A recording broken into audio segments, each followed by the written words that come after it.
soleil restera les aiguilles dans sa berre. Jean Hosty, 5 ans, chaudronnier, et Jacques Marion, 32 ans, Gilles Péléo, se préparent. À 8 heures, ils seront au pied de la voie, le Spigolo, dans la face sud de la petite aiguille dans sa berre. 350 mètres d'une voie ouverte par Raymond Despiau en 1967. Il avait fallu alors 4 bivouacs dans la paroi et 9 jours de travail pour équiper cette face. Le rocher est compact, souvent surplombant.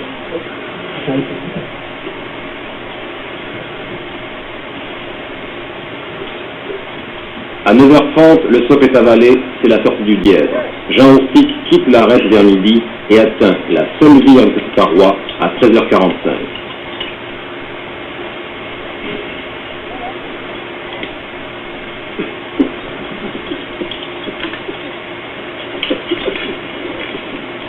La voie du Spigolo est réalisée ici partiellement en escalade libre et partiellement en technique artificielle, c'est-à-dire en utilisant des étriers.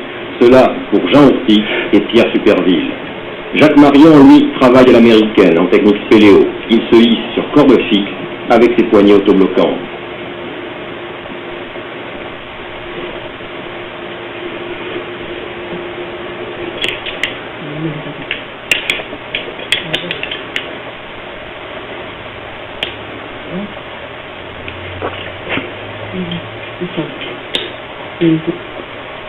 La cordoletta? Sì, ci va aussi. Dovremmo fare la cordoletta, giorno. Ci conosco, perché io... E poi si può dire su...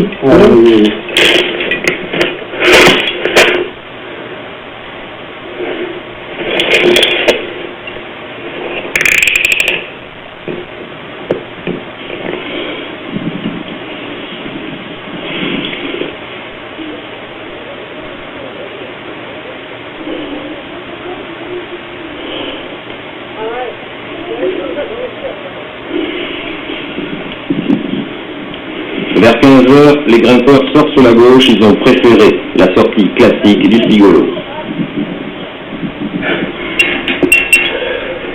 Pour Jacques Marion, le spéléo de l'équipe, mesure la différence.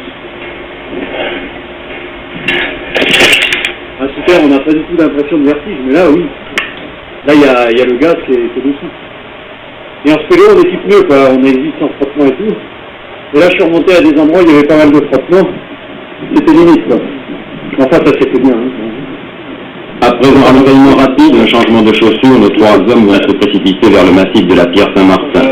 12 km qu'ils vont franchir trop vite. 20h30, entrée par la tête sauvage dans le réseau de la Pierre. Objectif, les 8 km de traversée et 400 mètres de dénivelé pour sortir dans l'immense salle de la Verna. À 3h50, ils pénètrent dans le tunnel Route des Nefs à Saint-Ambroise. Il y a 19h50, vous étiez au pied du Spigolo, à Anse-la-Belle.